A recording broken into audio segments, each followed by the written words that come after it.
بہت شکریہ سر.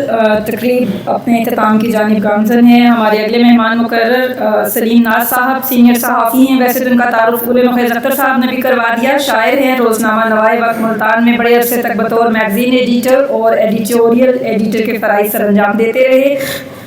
آپ کی پرزور تالیوں میں سلیم ناز صاحب. حاضرین محفل یاد، سب سے پہلے تو میں مرزا یاسین صاحب کا شکر گزار ہوں کہ انہوں نے مجھے یہاں بولنے کا موقع فراہم کیا، اور اس کے ساتھ ساتھ عطاء اللہ قاسمی صاحب کے دیدار کا موقع بھی فراہم کیا. کسی دور میں 36 سال نوائے وقت سے وابستگی ہے میری.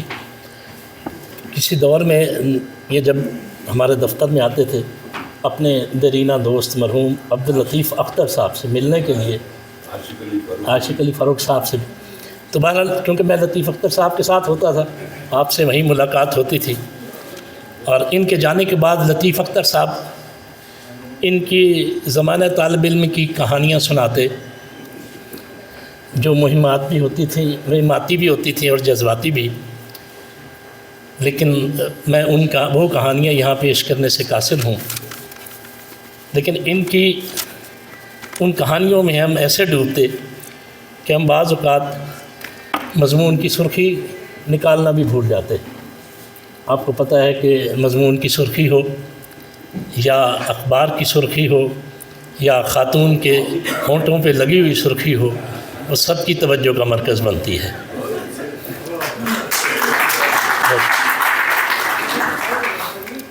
صحافی کو پورے شہر کا، پورے ملک کا پتہ ہوتا ہے سوائے اپنے گھر کے مسائل کے، اور وہ گھر والوں کو ٹائم بمشکل ہی دے پاتا ہے. میری بیوی تو اکثر اس میں گلہ ہی اس کو رہتا ہے کہ رات کو کہیں گھومنے نہیں لے جاتے. ایک دن وہ مجھے صبح کہنے لگی کہ جب آپ دفتر سے واپس آئیں تو میرے لیے ایک سرخی بھی لیتے آئیے گا. میں تھوڑی دیر رکا اور ان سے پوچھا، سرخی 2 کالمی ہو کہ 3 کالمی؟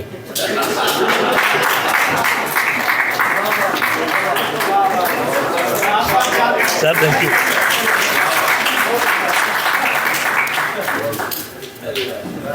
سجاد جہانیہ سے میرا رشتہ بہت ہی پرانا ہے. جب یہ میرا خیال 2nd ایئر کا طالب علم تھے تو میرے پاس پھول اور کلیاں میں یہ لوگ لکھتے تھے. یہ مجھے استاد کہتے ہیں، حالانکہ استادی والی کوئی بات نہیں. ان کی تحریریں خوبصورت تحریریں، دلچسپ تحریریں، تو ایڈیٹر کی ضرورت ہوتی ہے، اخبار کی جان ہوتی ہیں. تو میرے لیے میں ان کی تحریریں چھاپ کے اپنے اخبار کی شان میں اضافہ کرتا.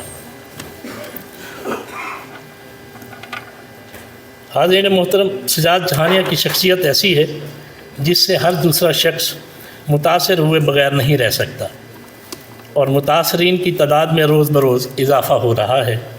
اگر سجاد کے مسلک میں پیری مریدی جائز ہوتی تو دوست انہیں پیر سجاد جہانیہ کے نام سے یاد کرتے. مریدوں کی ویسے بھی ان کے پاس کمی نہیں.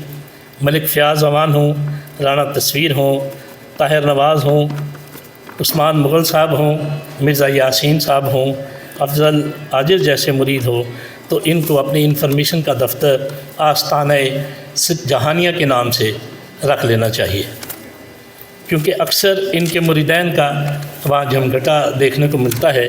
لیکن میں انہیں کہتا ہوں کہ اس آستانے میں روشن دانوں یا کھڑکیوں کی تعداد زیادہ ہونی چاہیے، کیونکہ دھواں نکلنے کا بھی تو کوئی راستہ ہوتا ہے، اور اگر پورا دھواں ان کے کمرے میں بھر گیا تو مرید اور پیر میں فرق مشکل نظر آئے گا.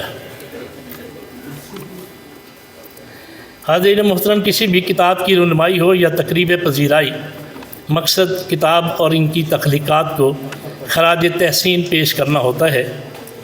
آج کی تقریب میں سجاد جہانیہ کے لیے تعریف کے پل اس لیے نہیں باندھوں گا کہ انہیں منہ پر تعریف کرنا اچھا نہیں لگتا، اور تنقیدی جائزہ اس لیے نہیں بیان کر سکتا کہ میں اس کتاب میں صرف 2 خوبیاں تلاش کر سکا ہوں. ایک مجھے راستے میں بھول گئی ہے اور ایک سٹیج پہ آ کے یاد نہیں آ رہی.